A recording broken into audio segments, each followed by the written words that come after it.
बिस्मिल्लाहिर्रहमानिर्रहीम। Dear students, अस्सलाम वालेकुम। बच्चों, अब हम एक्सरसाइज 7.3 का टॉपिक शुरू करते हैं। टॉपिक का नाम है binomial theorem when power is negative और फ्रैक्शन। इसका दूसरा नाम है बाइनोमियल सीरीज या बाइनोमियल एक्सपेंशन भी इसको कहते हैं। जब हम a प्लस बी, इस पे पावर जो n है, ये पावर अगर हम नेगेटिव लें या इस पावर को हम फ्रैक्शन में लें तो फिर इस फार्मूले को, जो ये फार्मूला बनेगा, ये वाला फार्मूला बनेगा, इस फार्मूले को कहते हैं बाइनोमियल सीरीज या बाइनोमियल एक्सपेंशन फार्मूला। बच्चों, मैं भी ये फार्मूला डायरेक्ट लिखाकर एक्सरसाइज शुरू करा सकता हूं, लेकिन मैं थोड़ा सा चाहता हूं कि आपको इस फार्मूले का थोड़ा सा बैकग्राउंड पता चले कि इसमें इन्फिनिट टर्म्स होती हैं। इन्फिनिट टर्म्स क्यों होती हैं, फिर इसमें ये कंडीशन होती है, ये कंडीशन क्यों होती है, जबकि बाइनोमियल थ्योरम यानी जब पावर n नेचुरल नंबर होती है, जो हमने 7.2 में की है, उसमें फाइनाइट टर्म्स होती हैं। लेकिन आज जब जो चीज हम पढ़ने जा रहे हैं कि पावर जब नेगेटिव या पावर जब फ्रैक्शन में हो तो उसमें क्यों इन्फिनिट टर्म्स होती हैं, मैं इसकी रीजन बता लूं ताकि हर बच्चे को आइडिया हो, पता हो कि इसके पसे पर्दा रीजन क्या है, और ये भी उसको पता हो कि ये वाली कंडीशन क्या है, क्यों है, इन्फिनिट टर्म्स क्यों होती हैं, और ये कंडीशन का भी पता हो।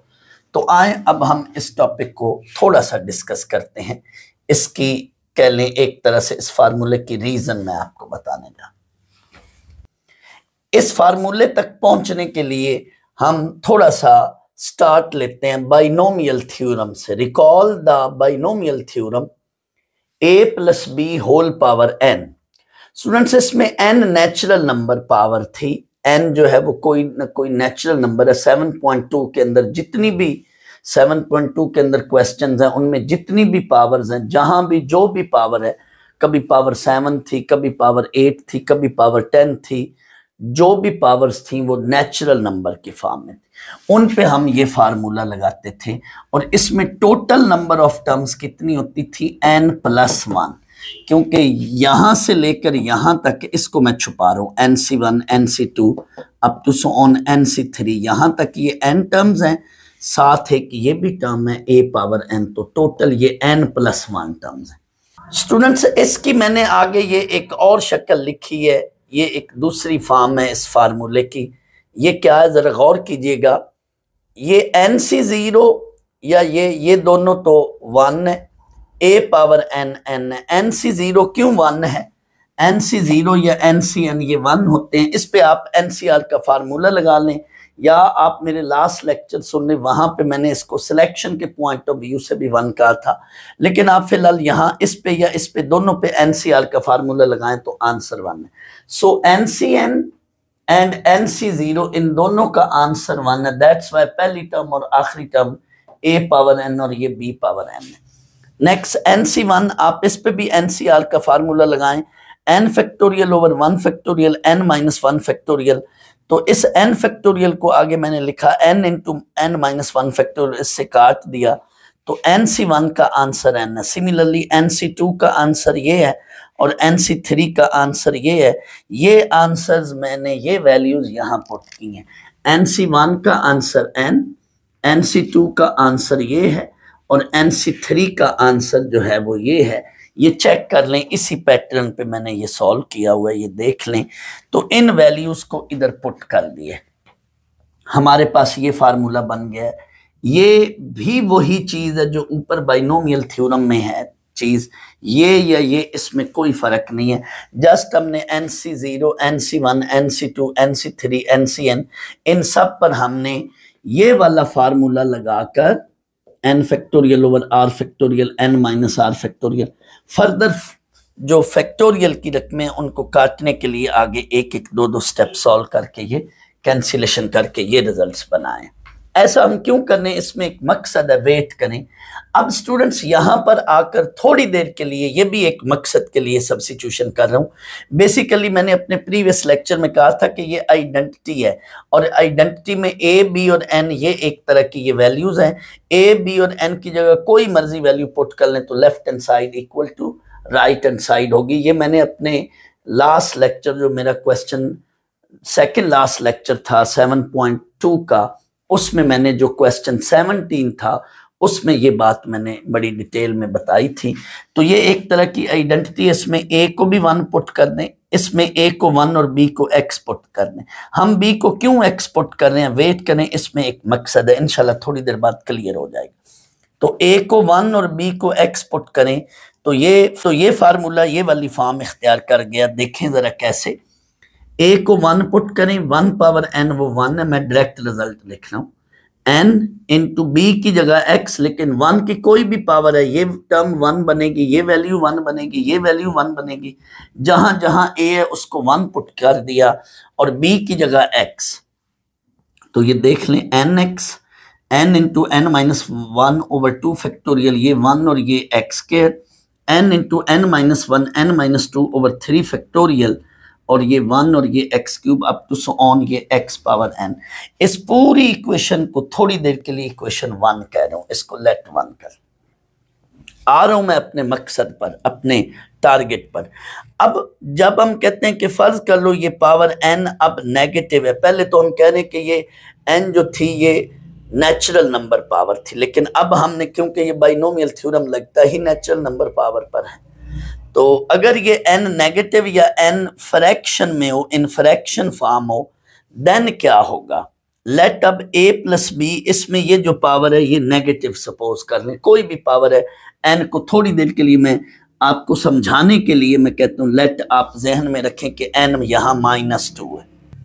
आपने a या b में से जो इनमें से बड़ी रकम है, फर्ज कर लो मैंने थोड़ी देर के लिए b को कहा है कि वो बड़ी है, कोई जरूरी नहीं कि b ही बड़ी हो, मैं बाद में a के बड़े होने पर भी सपोजिशन लेट कर लूंगा कि ये b बड़ा है। पहले मैं ये कह रहा हूं कि b छोटा है और a बड़ा है, a यानी बड़ा है। लेट ये suppose b less than a, यानी a जो है वो b से बड़ा है, दूसरे लफ्जों में a b से बड़ा। अब मैं a पे डिवाइड कर रहा हूं, पूरे इस एक्सप्रेशन को a पे डिवाइड करूं अगर, तो यहां से ये मतलब बना b over a that is less than 1। पूरी इस इनइक्वालिटी को मैं a पे डिवाइड कर रहा हूं। a यहां पे पॉजिटिव कंसीडर हो रहा है, जब कोई चीज पॉजिटिव हो तो पॉजिटिव पे डिवाइड करें तो ऑर्डर चेंज नहीं होता। तो a को, तो b ओवर a जो है ये फिर लेस देन 1 है, b ओवर a जो है ये लेस देन 1 है। अब यहां से मैं a ले रहा हूं कामन, जो चीज बड़ी होगी वो बाहर कामन लेनी है। इस वक्त मैं a को कह रहा हूं बड़ी वैल्यू, a कामन लिया, अंदर यहां पे क्या बनेगी, जब भी हम कोई चीज कामन लेते हैं तो वो अंदर डिवाइड करती है। a को a डिवाइड करेगा 1, b को a डिवाइड करेगा तो b ओवर a, ये कामन लिया, जब कोई चीज कामन लेते हैं तो वो अंदर डिवाइड करती है। मसलन 2x प्लस 4 है, तो यहां से जब हम 2 कामन लेते हैं तो 2 का मतलब कामन लेने का ये मतलब है कि वो अंदर डिवाइड कर रहा होता है, तो हम यूं लिख लिया करते हैं अगला स्टेप। तो सिमिलरली यहाँ a कामन लिया है, यहां से a कामन लिया तो a इसको भी डिवाइड करेगा, इसको भी डिवाइड करेगा, तो यहाँ 1 बचा, ये b ओवर a। अब a की अलग पावर ले ली और ये अलग, इसको थोड़ी देर के लिए इक्वेशन a कहकर इसमें से मैं सिर्फ इतनी चीज अलग से लेट कर रहा हूं। मैं आ रहा हूं अपने उस फार्मूले की तरफ आहिस्ता आहिस्ता।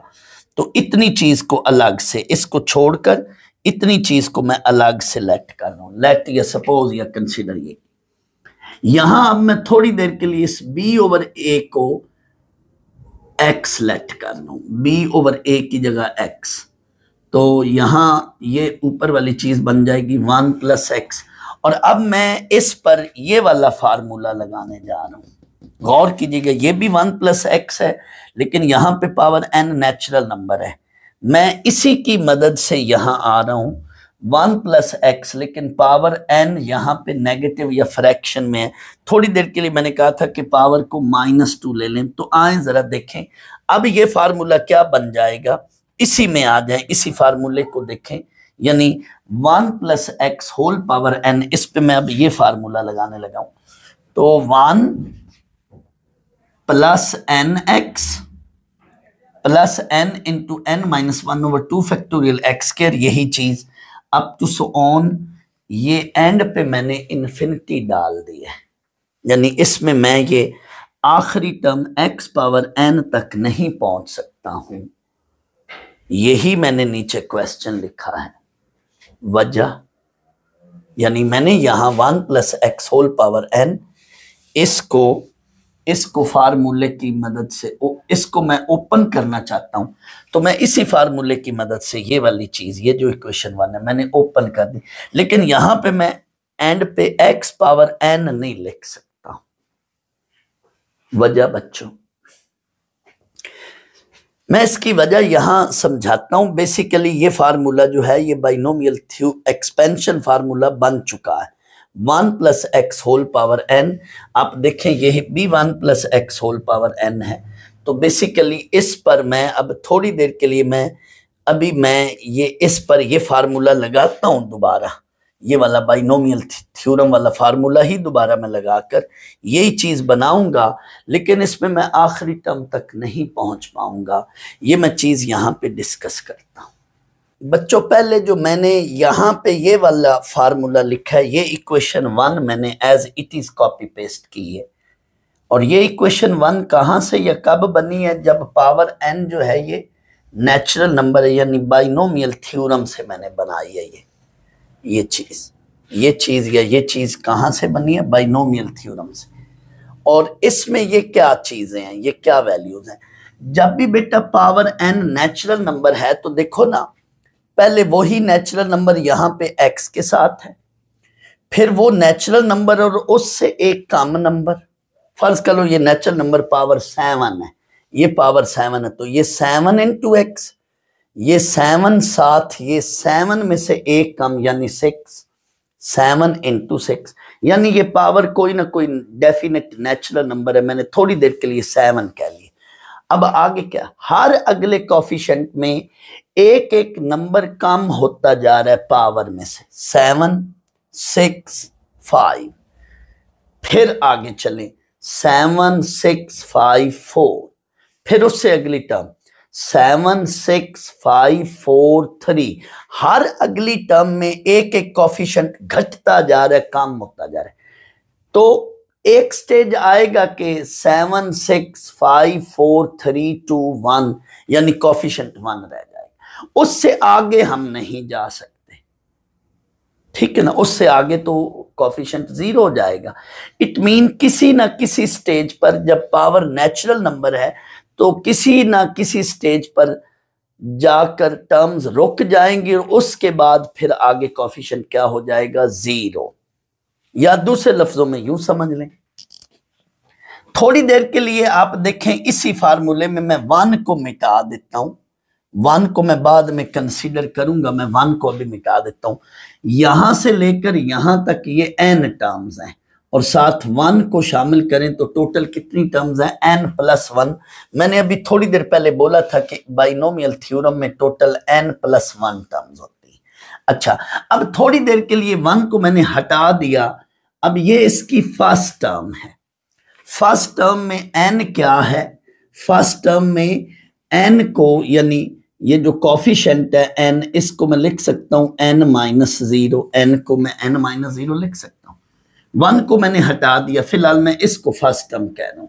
ये सेकंड टर्म है, सेकंड टर्म में n के साथ n माइनस 1 है, n भी है और साथ n माइनस 1 भी है।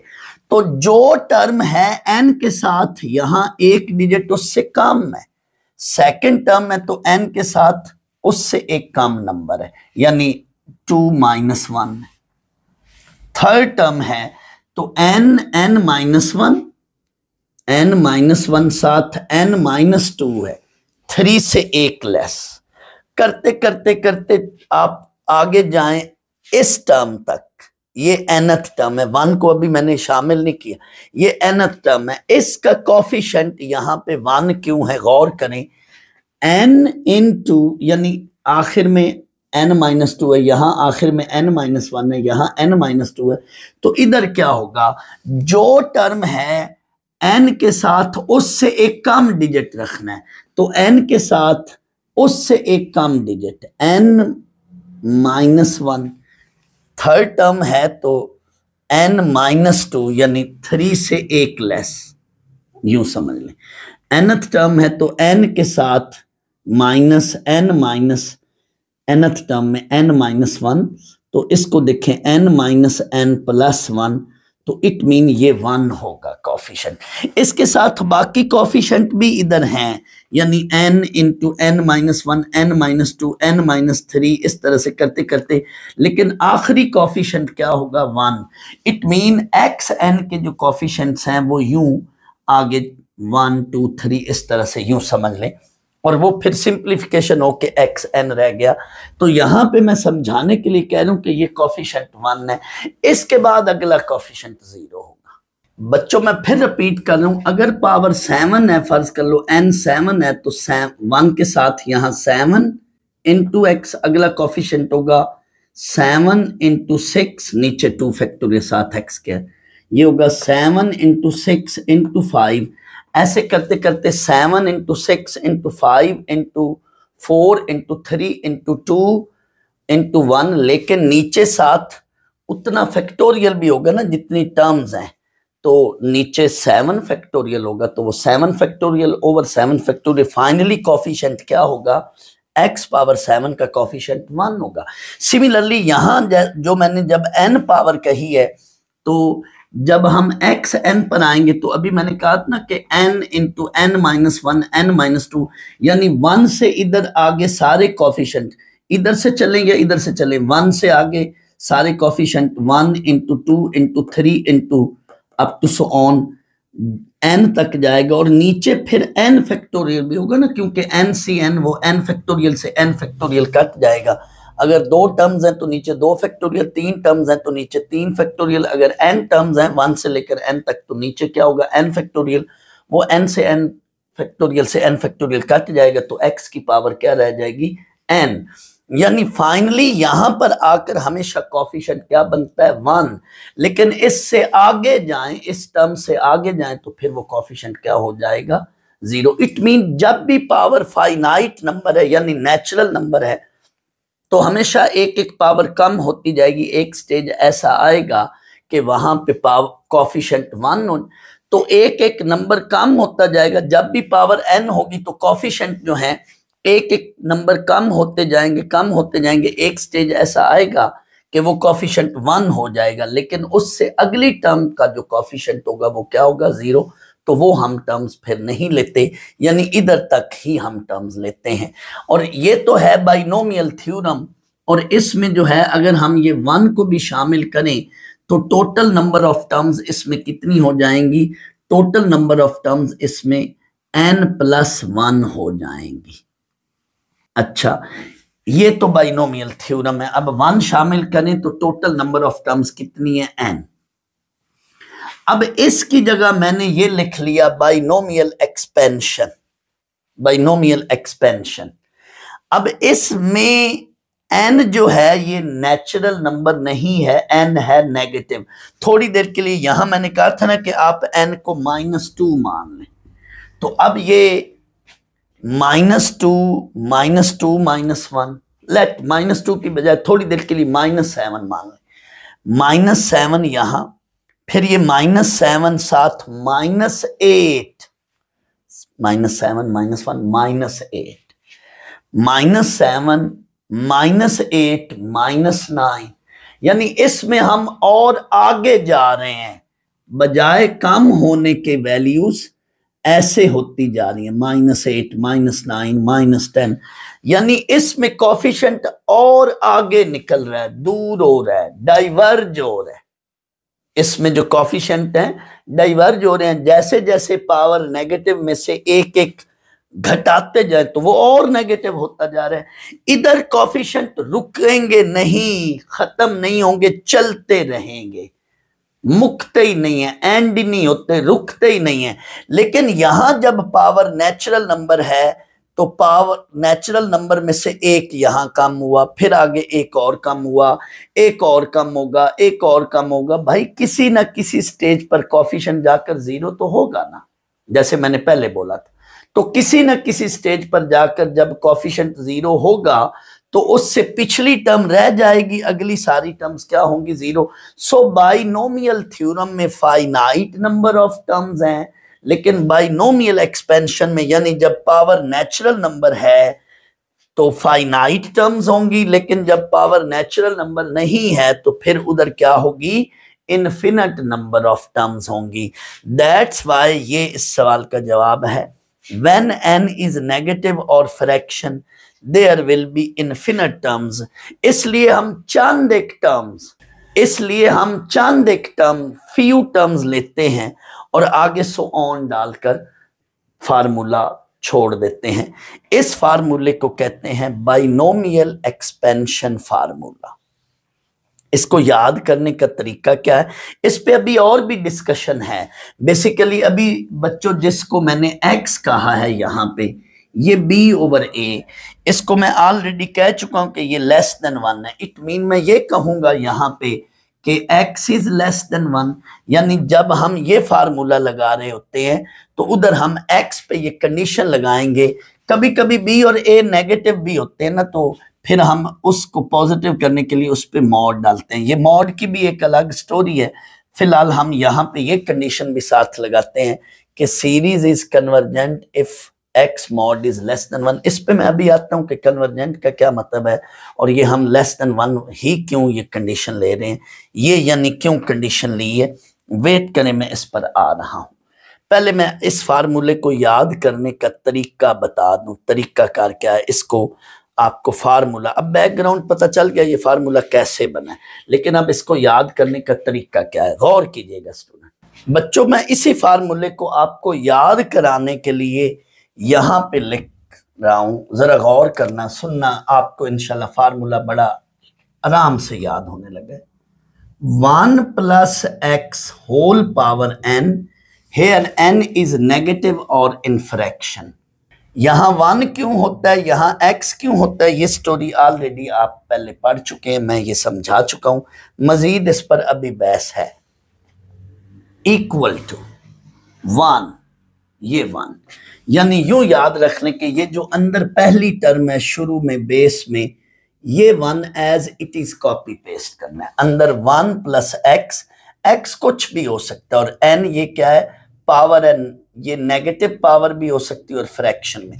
तो 1 as it is copy paste करना है, प्लस ये अंदर वाला प्लस। अब इन दो की गेम शुरू, 1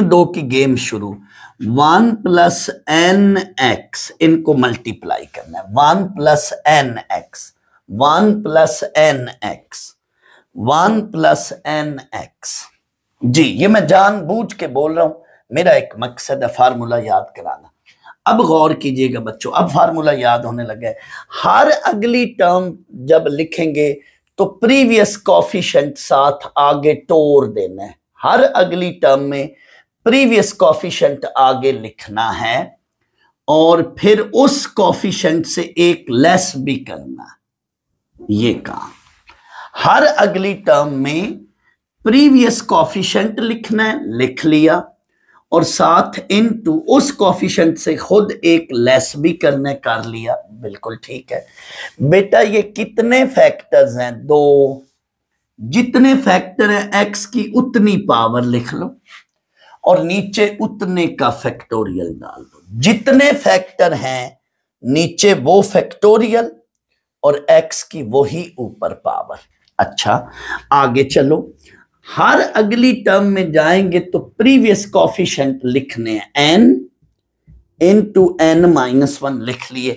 अब इससे एक और लेस, हर अगली टर्म में प्रीवियस कोफिशिएंट भी लिखने और वो लिखकर फिर उनमें से एक और लेस। अब इसमें से एक और लेस करें। जैसे जैसे हम आगे जा रहे हैं, मैंने जानबूझ के बोला था कि जब पावर 7 है तो उसमें से हर अगली टर्म में जाएं तो एक एक कोफिशिएंट कम होता जा रहा है, वो कोफिशिएंट भी होगा साथ एक कम। 7 × x, 7 × 6, 765, इस तरह से एक एक काम होता जा रहा है। तो यहां पे भी मैं यही कह रहा हूं कि हर अगली टर्म में प्रीवियस कॉफिशिएंट भी लिखेंगे, साथ उससे एक लेस। अब बेटा ये कितने फैक्टर्स हैं? ये सर 3 फैक्टर हैं। जितने फैक्टर हैं नीचे वही फैक्टोरियल साथ है x⁻3। याद हो गया बच्चों ये फार्मूला? बस इधर तक की काफी है फार्मूला। मैं फिर मिटाकर समझा रहा हूं, प्लीज गौर करना। ये मैंने मिटा दिया, अभी आपको यहीं पे याद हो गया फार्मूला। जो अंदर बेस है ना 1 होना जरूरी है। अगर 1 नहीं होगा तो हम 1 बनाएंगे कैसे? कॉमन लेकर। अगर 1 इधर नहीं है तो हमने 1 बनाना है, तो फिर जो भी 1 के अलावा चीज होगी वो हम कॉमन लेंगे। तो 1 है मौजूद है, ठीक है, 1 को as it is copy paste करना है, आगे हमेशा प्लस डालना है। अब इन दो का प्रोडक्ट ले लेना है। एन एक्स के बाद स्टोरी टुर पड़ती है, स्टोरी चल पड़ती है।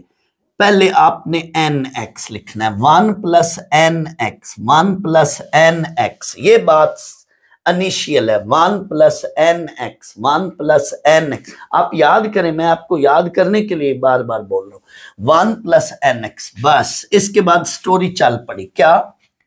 ये कॉफिशिएंट लिखा, इससे एक काम किया। कितने फैक्टर हैं? 2, नीचे 2 फैक्टोरियल x⁻2। अब ये दोनों कॉफिशिएंट, ये तो उन डिजिट्स की वजह से, उन नंबर्स की वजह से नीचे होता है ना, तो कॉफिशिएंट तो बेसिकली आपने ये सपोज करके चलना है। इन दो कॉफिशिएंट को आगे लिखा, तोड़ लिया, नेक्स्ट। अब इससे एक काम, n-2। कितने फैक्टर हैं? 3। जितने फैक्टर होंगे, देखो ये 2 फैक्टर हैं तो नीचे 2 फैक्टोरियल, ये 3 फैक्टर हैं तो नीचे 3 फैक्टोरियल। जितने फैक्टर हैं उतनी x की पावर और नीचे उतना फैक्टोरियल। ये फार्मूला है। This formula is called binomial series और binomial expansion formula when power is n is negative. Infinite terms होती हैं, क्योंकि पावर जब नेगेटिव है तो so on, there is no end. इसमें नंबर ऑफ टर्म्स इनफिनिट हैं, फाइनाइट नहीं है। स्टूडेंट्स, जब हम बाइनोमियल थ्योरम कर रहे थे तो उसमें फाइनाइट टर्म्स होती हैं। फाइनाइट टर्म्स का सम निकल सकता है, 10 टर्म्स हैं ऐड हो सकती हैं, 25 टर्म्स हैं ऐड हो सकती हैं, 100 टर्म्स हैं ऐड हो सकती हैं। फाइनाइट टर्म का सम निकल सकता है, सम पॉसिबल है। इनफिनिट टर्म्स का सम पॉसिबल नहीं है। सम पॉसिबल नहीं है का मैथमेटिकल लैंग्वेज में मतलब होगा divergent, and some is possible का मतलब है कन्वर्जेंट। वो सीरीज जिसका सम निकल सकता हो उसको मैथ की लैंग्वेज में कहते हैं sum series is convergent, sum is possible. वो सीरीज जिसका सम नहीं निकल सकता, series is divergent, sum is not possible. हम चाहते हैं कि इसका सम निकल सके, इसका सम हम निकाल सकें, इसी चीज को कन्वर्जेंट कहते हैं। सम पॉसिबल हो, सीरीज कन्वर्जेंट हो। अब सम कब पॉसिबल है? बच्चों, जिस चीज को हमने x कहा है ये खुद लेस देन 1 हो, इसका मॉड क्या हो? लेस देन 1 हो। क्यों?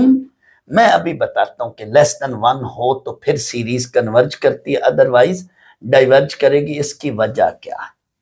मैं अब ये आगे मिटाकर, ये चीज अब मैं बार बार इधर मैं ऐसे इशारा करके समझाता था, अब मैं मजबूर हूं, इसको मैं मिटा रहा हूं, बट ये बातें आपके ज़हन में होनी चाहिए। अब मैं यहीं पे लिख देता हूं। स्टूडेंट्स, ज्योमेट्रिक सीरीज में 2 तरह की सीरीज हैं, finite geometric series, infinite geometric series. ये आपका चैप्टर 4 का टॉपिक है।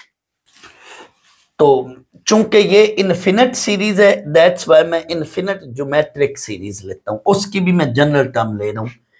A1 को मैं A ही कह रहा हूं थोड़ी देर के लिए। चलो A1 कह ले, A1 into R। Infinite series, geometric series में हम हर पिछली टर्म को R से मल्टीप्लाई करके अगली टर्म बनाते जा रहे हैं। R square A1 into r cube up to so on. हर प्रीवियस टर्म को आर से मल्टीप्लाई करें, ज्योमेट्रिक सीरीज, बट ये इनफिनिट टर्म्स हैं। अब इसमें आर की पावर्स हैं उधर। अब मैं ज्यादा डिटेल में नहीं जा सकता हूं क्योंकि उसके लिए फिर अलग स्टोरी छिड़ जाएगी। उधर जब हमने इनफिनिट ज्योमेट्रिक सीरीज की थी तो उसमें हमने कहा था फाइनाइट होने के लिए r mod that should be less than 1, तभी इसका सम पॉसिबल था, और सम का ये फार्मूला था if r mod less than 1। वो अब ये फार्मूले की भी अलग से स्टोरी है। तो बहरहाल मैं अब ये कहना चाह रहा हूं कि जिस चीज की पावर्स हैं उसका मॉड लेस देन 1 होना चाहिए। जब कोई सीरीज इनफिनिट है, जब कोई सीरीज इनफिनिट है तो जिस चीज की पावर्स हैं उसका मॉड लेस देन 1 होना चाहिए। वजह, क्योंकि जैसे जैसे हम आगे जाते हैं पावर्स बढ़ती जा रही हैं, पावर्स बढ़ती जा रही हैं, लेकिन वो चीज अगर खुद लेस देन 1 होगी तो ओवरऑल रिजल्ट छोटा होता जाएगा। पावर्स बढ़ती जा रही हैं लेकिन रिजल्ट छोटा होता जाएगा। कब? जब वो चीज खुद लेस देन 1 हो। मिसाल के तौर पर आर को मैं ले रहा हूं 0.1, आर को मैं ले रहा हूं 0.1। अब 0.1 की पावर्स बढ़ाते जाएं, पावर्स बढ़ती जाएंगी लेकिन रिजल्ट, टोटल रिजल्ट कम होता जाएगा। आर की पावर 2 लें, 0.1 की पावर 2, वो और छोटा हो जाएगा। आर की पावर 3 लें, 0.1 की पावर 3, रिजल्ट और छोटा होता जाएगा। तो जब कोई चीज लेस देन 1 हो तो आफ्टर सर्टन स्टेज, फर्ज कर लो इसकी 20वीं टर्म है, उसमें आर की पावर कितनी होगी? 11, क्योंकि पहली टर्म में आर की पावर 0 है, दूसरी टर्म में आर की पावर 1 है। तो 20वीं टर्म में, 10th टर्म में आर की पावर 11 होगी, 20वीं टर्म में आर की पावर 21 होगी। फर्ज कर लो मैं इसकी 20वीं टर्म निकालता हूं, तो 20वीं टर्म में आर की पावर कितनी होगी? 21। इट मीन 0.1 पावर 21 आपका कैलकुलेटर भी नहीं निकाल सकेगा। 0.00000000 पता नहीं कितने जीरोस के बाद 1 आएगा। It mean after certain stage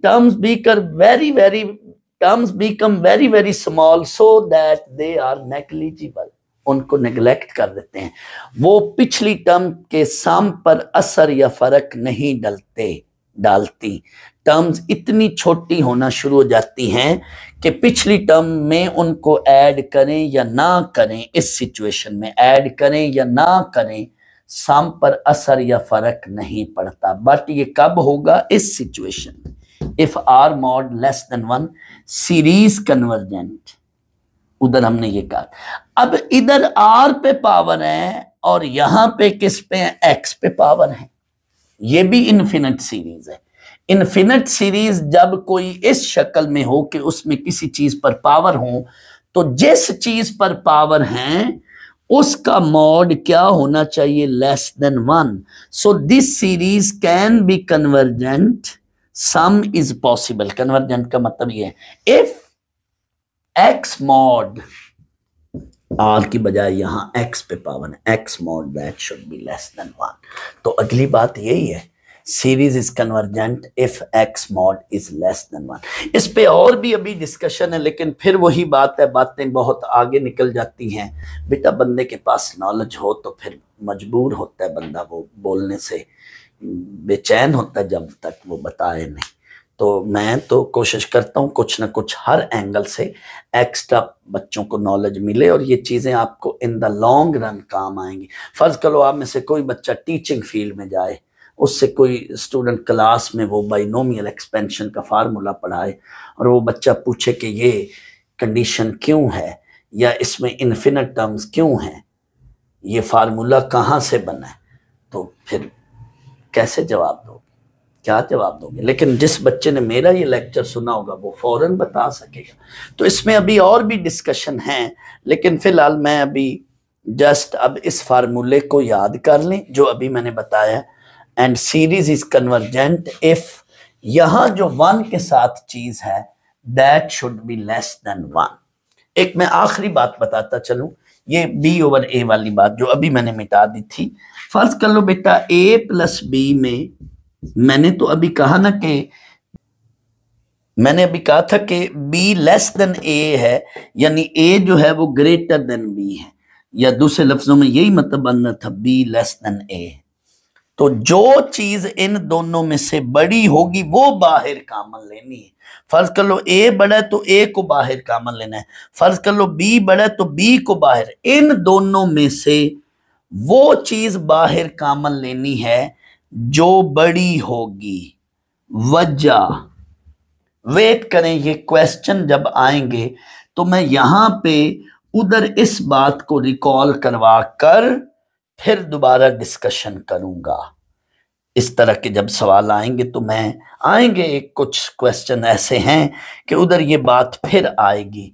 फिलहाल आपने क्या करना है, बाइनोमियल एक्सपेंशन फार्मूला ये याद रखना है, और अब हम उसके साथ ये चीज, कुछ क्वेश्चन में ये चीज लगेगी। अभी मैंने डिटेल में काफी आपको फार्मूले का बैकग्राउंड बता दी। तो आए अब हम एक्सरसाइज 7.3 शुरू करते हैं। उसके पहले सवाल में ये फार्मूला लग रहा है बच्चों। अब हम एक्सरसाइज 7.3 का क्वेश्चन 1 करते हैं। क्वेश्चन 1 है expand the followings up to 4 terms and also find the values of x for which the series is convergent। हमने बच्चों इस पर ये फार्मूला लगाना है। सर ये हमें कैसे पता चलेगा कि हम इस पे ये वाला फार्मूला लगाएं या बाइनोमियल थ्योरम वाला फार्मूला लगाएं? बच्चों जब भी पावर नेगेटिव या फ्रैक्शन में होगी तो बाइनोमियल एक्सपेंशन या बाइनोमियल सीरीज, इसको दोनों में से जो मर्जी नाम लिख लें, बाइनोमियल एक्सपेंशन का फार्मूला लगेगा जब पावर नेगेटिव या फ्रैक्शन में होगी, और जब पावर नेचुरल नंबर की फॉर्म में होगी तो बाइनोमियल थ्योरम लगेगा। अगर हो सके बेटा तो आप अपनी एक्सरसाइज निकालें पेज 196 पर, जहां पेज 196 पर ऊपर 7.2 के पास जहां एक्सरसाइज 7.2 शुरू हो रही है वहां पे बाइनोमियल थ्योरम का फार्मूला लिख लो। 7.2 के अंदर ऊपर शुरू में पहले तो आप लिखो binomial theorem formula a plus b whole power n, मैं बोल देता हूं, इक्वल टू, आगे आपने nc0 लिखना है, a पे power n minus 0 b power 0 plus nc1 a power n minus 1 b power 1। इस तरह से आगे सो ऑन करते करते आपने NCN तक फार्मूला लिखना है। साथ ही लिखें in exercise 7.2 the power is natural number, वो यूज बाइनोमियल थ्योरम। अब आप एक पेज आगे चले जाएं, 7.3 एक्सरसाइज जहां लिखा हुआ है एक्सरसाइज 7.3, तो उसके साथ आप ये फार्मूला लिखें।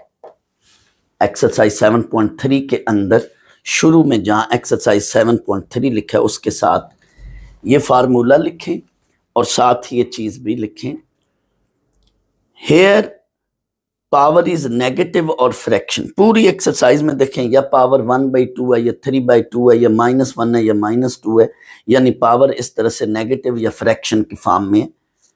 तो आगे लिखें इफ पावर इज नेगेटिव और fraction we use binomial series. Binomial series बोल दें, लिख दें, या बाइनोमियल एक्सपेंशन लिख दें, जो मर्जी लिख दें, दोनों बोले जाते हैं। तो यहां पे बाइनोमियल एक्सपेंशन का फार्मूला लगेगा, लेकिन मैं पहले पार्ट को कराने से पहले मैं ये ने अपनी तरफ से ये एसएलओ बेस एग्जांपल बना दिए, क्वेश्चन बना दिए, इसको प्लीज देख लें। 1 उसमें माइनस है ना, तो पहले मैं प्लस वाली बात देकर, वैल्यू देकर सॉल्व कराता हूँ। 1 + 2x होल पावर -1, तो जब भी पावर नेगेटिव हो तो बाइनोमियल सीरीज। अब फार्मूला कैसे लगना है गौर कीजिएगा, जैसा कि मैंने बताया 1 को एज इट इज आगे कॉपी पेस्ट कर लें। अब 1 की स्टोरी खत्म, अब इन दोनों का प्रोडक्ट ले लें, 1 + nx, ये अब आपका n, बोलूंगा मैं n लेकिन लिखूंगा मैं -1। 1 प्लस एन और एक्स की जगह ये 2x, 1 प्लस एन एक्स वो फार्मूला, plus n into n minus 1 over 2 factorial x का स्क्वायर, ये सारा एक्स के तौर पे ट्रीट हो रहा है। ये देखो ना, यहाँ पे एक्स होता है तो इधर एक्स की जगह क्या है 2x, तो ये 2x का square, plus n into n minus 1 n minus 2 over 3 factorial x का स्क्वायर यानी 2x का square up to so on. यहाँ पे उसने सिर्फ 4 टर्म्स तक कहा है, तो ये बच्चों 4 टर्म्स ये हैं, यहाँ तक एक्स क्यूब तक 4 टर्म्स हैं। ये पहली टर्म, ये दूसरी टर्म, ये तीसरी टर्म, ये चौथी टर्म, आगे नहीं जाना, सिर्फ उसने बोला 4 टर्म्स तक, दैट्स वाई आगे प्लस सो ऑन। वैसे भी इस पूरी एक्सरसाइज में सिर्फ पहले सवाल के अंदर यहाँ तक हम फार्मूला लगा रहे हैं, बाकी तमाम क्वेश्चन में या यहाँ तक जाएंगे हम या मैक्सिमम यहाँ तक फार्मूला लग रहा है। ये वाली टर्म नहीं लगेगी, सिर्फ ये पहले क्वेश्चन के अंदर ये वाली टर्म यूज होगी, बाकियों में ये वाली टर्म नहीं लिखेंगे, इसकी नहीं जरूरत पड़ेगी। तो ये क्वेश्चन के अंदर आपको साथ साथ बताता चलूंगा। इधर जो है उसने खुद बोल दिया कि 4 टर्म्स तक जाना, दैट्स वाई इधर तक हम आगे इसको सिंप्लीफाई करें कैलकुलेटर से। -1 प्लस 2x, ये -2x, आगे ये -1, साथ ये -2 इंटू 2 फैक्टोरियल 2 है, साथ 4x स्क्वायर, सिमिलरली -1 -2 -3 और 3 फैक्टोरियल 6 है, साथ 8x क्यूब, ये क्यूब। अब इनको कैलकुलेटर से सॉल्व कर लें, मजीद काट लें, तो ये फाइनल हमारा आंसर है। हर पार्ट में वो कहता है सीरीज कन्वर्ज कैसे होगी, कन्वर्जेंट सीरीज की कन्वर्जेंस भी बताएं। तो सीरीज की कन्वर्जेंस हम इस फार्मूले से, इस चीज से देखते हैं। तो यहाँ पे x की जगह 2x है, हम x मॉड लेस देन 1 लिखते हैं। 1 के साथ जो भी चीज होगी उसको हम कहेंगे लेस देन 1, ये उस पे कंडीशन लगाएंगे। तो 1 के साथ ये है यहाँ पे 2x, तो हम कहेंगे सीरीज इज कन्वर्जेंट। इसका दूसरा नाम होगा सम इज वैलिड और सम इज पॉसिबल, या यूं भी लिख सकते हैं सम is possible if 2x mod, x की जगह क्या है 2x, if 2x mod is less than 1। यहां तक भी ठीक है, वरना आप x की शक्ल में जवाब लिखा करो हमेशा। तो 2 बाहर कॉमन ले लो, 2 बाहर आ जाएगा और इस 2 को उधर डिवाइड कर दो, यहां तक भी ठीक है, वरना आप x की शक्ल में लिखना है।